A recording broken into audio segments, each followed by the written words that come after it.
بسم الله الحمد لله والصلاة والسلام على أشرف الأنبياء والمرسلين نبينا محمد وعلى آله وأصحابه أجمعين ومن تبعهم بإحسان إلى يوم الدين. السلام عليكم ورحمة الله وبركاته. مرحبا بكم وبارك الله فيكم يا معشر الشباب. This is another advice to the youth in relation to the fitnah. So we can say a part 2. The great Imam al-AbdilHaadee, rahimahullah, was a student of Imam Ahmed, Imam Ahl-Sunnati wal Jama'at.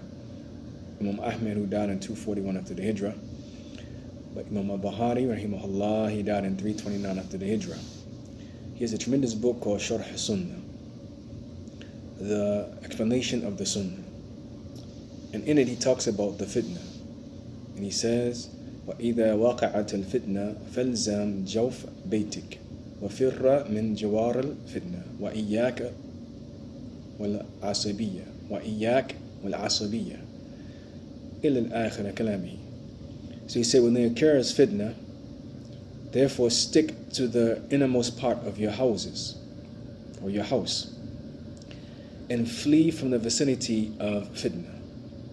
So Shaykh Salih al-Fawzan hafidhahullah wa ra'ahu min kulli su'in makruh, he mentions in relation to this, he mentions if ikhtilat or al-uzla is better.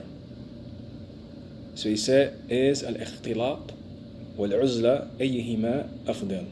So between mixing and isolation, which one is better?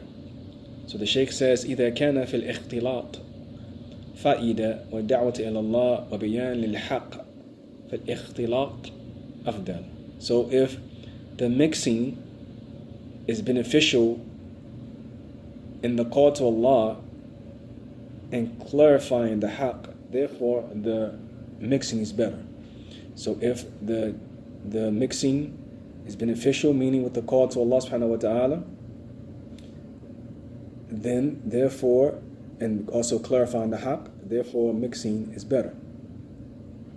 But he says, but if the mixing, وإذا كان الاختلاط بالناس دعوتهم لا تفيد شيء فالاعتزال أحسن. But if the mixing with the people and giving them da'wah is not beneficial in anything, then therefore the isolation is better. And considering, he said, this is with the person, he says, وَهَذَا فِي الَّذِي عِنْدَهُ الْعِلْمِ. This is for the one who has with him some knowledge. أَمَّا الَّذِي لَيْسَ عِنْدَهُ عِلْمِ. For the one who does not have no knowledge, then he says, therefore, he says the seclusion is better عَلَى كُلِّ حَالٍ, upon every occasion.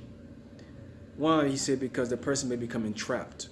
وَهُوَ لَا يَجْرِي وَلَا يَعْرَفْ. The person may become entrapped, he doesn't know it or doesn't realize it. فَالْجَاهِلْ يَلْزَمْ بَيْتِهِ. So the ignorant person should stick to his bait.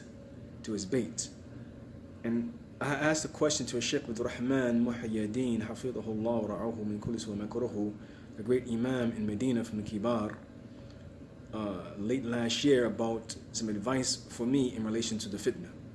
And the Shaykh, he said, go to your house and lock your door and keep quiet. And this is what Hasan al-Basri, the Tabi'i, rahimahullah, was one of the students of Abu Hurairah, and also Salama, because he grew up in the household of Salama, and he was a freed slave, or he was a child of a freed slave of Salama, because Salama had a freed slave and Zayd ibn Thabit had a freed slave, and they married these two together, and they had a child by the name of Muhammad. And Salama, the wife of the Prophet ﷺ, named him Hassan. He's called Hasan al-Basri. The people in this day wanted to revolt against the leader, and he told them to go to their houses and lock their doors, because if it's a test from Allah, you cannot remove it. If it's a test from Allah, be patient with it. And if it's a punishment from Allah, you cannot remove it with your swords. And they did not listen. And they were all massacred. He said, not even for one day did they bring about any good. So we must be careful in the times of fitnah. Because fitnah in this language, in the lugha, is like placing gold or silver in the fire, and the fire purifies the good from the bad, the radiyya from the jayyid, in the fire. Fitnah also means shirk at times, or kufr. Also, fitnah means punishment.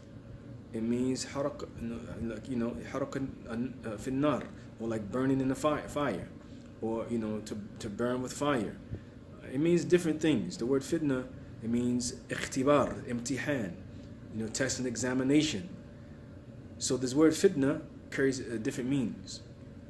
So, in closing, AbdilHaadee says, وَإِيَّاكَ وَالْعَصِبِيَّةِ إِيَّاكَ وَالْعَصَبِيَّةِ وَإِيَّاكَ وَالْعَصَبِيَّةِ.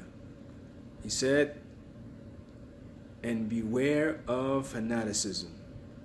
And Shaykh Salih Fawzan, Hafidhahullah wa ra'ahu min kulli su'in makruh, he said that asibiyya lil batil, false fanaticism, meaning for your opinion, supporting your opinion, or your jama'atik, or your jama'ah, or that which belongs to it.